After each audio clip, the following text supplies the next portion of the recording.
estados nacionais. Então, como que o senhor vê essa questão? Realmente a gente precisa do Estado Nacional forte no sentido que esteja amparado pelo ordenamento jurídico, pela democracia e tudo mais, mas o Estado Nacional verdadeiramente forte, que possa nos, de alguma forma, digo a palavra, não sei se é adequada, tutelar, mas que possa nos orientar e que também possa nos abraçar em alguns aspectos, até tentando algum liame com a doutrina social da Igreja Católica, no sentido de que, se não for essa a nossa escolha, nós ficaremos nas mãos das big techs, das big pharmas, das grandes companhias, das grandes petrolíferas. Nós tivemos uma experiência no Brasil, desde o início da Nova República, inclusive de entrega de patrimônio público para estatais chinesas, estatais espanholas, estatais italianas. Então, quer dizer, será que realmente esse sentimento de menos-valia e esse abandono da educação cívica e política do Estado em relação aos seus cidadãos não precisa ser visto com carinho? Será que a gente ainda tem tempo, doutor Rodrigo, para, na nossa geração, verificar algum avanço? Eu sei que esses processos são longos, mas algum avanço nesse sentido?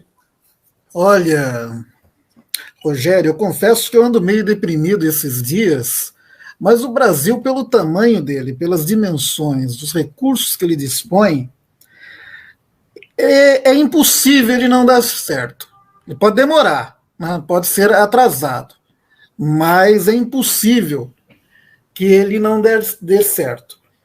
Agora, o Estado Nacional soberano é uma conquista civilizatória, né?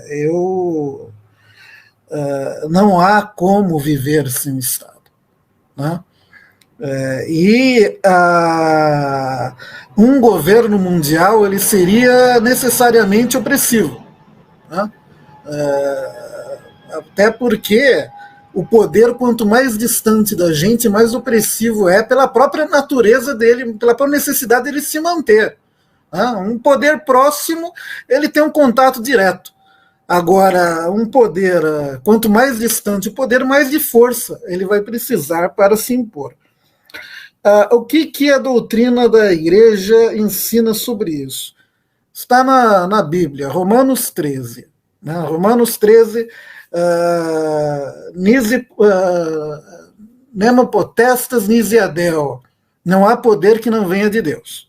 O poder político, né? A doutrina social da Igreja ela tem até uma concepção teocrática do poder. Né? O poder político ele não emana do povo, ele emana de Deus. Né? Não significa isso uma justificativa para tudo que os governantes façam, porque se o poder emana de Deus, ele existe para servir a lei de Deus. Então ele tem um limite moral. Né? Ele está limitado pelos 10 mandamentos, pela lei natural. Então, essa é a visão católica. Quem tiver curiosidade ou interesse, basta ler a encíclica Pacem in Terris, do Papa São João XXIII. Né? Ele diz que, inclusive, que a única coisa que justificaria que um homem obedecesse a outro, que submetesse a outro, seria a ordenação divina. Né? Porque a obediência de um homem a outro, no fundo, seria obediência a Deus. E por isso mesmo, o poder político não pode ordenar de nada contrário à lei de Deus, aos 10 mandamentos. Né? Você tem lá a primeira declaração de direitos da humanidade foram os 10 mandamentos. Se eu digo não matarás, estou privilegiando o direito à vida. Se eu digo não roubarás, estou privilegiando o direito à propriedade. Se eu digo não cometerás adultério, eu estou constituindo a ordenação jurídica da família. Então, o Estado ele tem esse limite porque ele é uma exigência da própria natureza humana. Isso daí, e não é só o pensamento bíblico ou o pensamento da Igreja Católica, mas é também o pensamento de Aristóteles e de outros filósofos, que o Estado ele é uma exigência da natureza humana. Isso é ponto pacífico. O que não significa que não há uma legitimação, obviamente, para o Estado totalitário, porque o Estado ele tem uma função subsidiária, vamos dizer assim, porque cada indivíduo é o melhor juiz dos próprios interesses. Só que, além dos interesses particulares, existe o interesse público, o interesse comum. E aí, nem sempre, o indivíduo é o melhor juiz desses interesses.